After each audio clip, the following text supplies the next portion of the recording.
आज पापडची चटणी बनवणार आहे, उडदाच्या पापडची. तर मी तळणार आहे. असे एक एक पापड तळून घेणार आहे.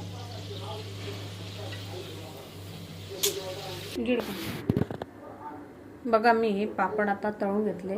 आता मी हे असे दाबून हे फोडणार.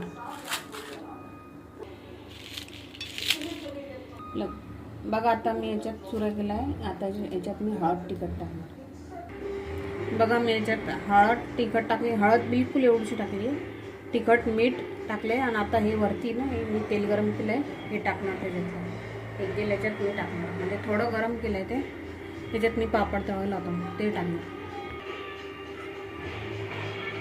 बघा, मी आता हे तेल आहे ना थोडंसं असं टाकणार.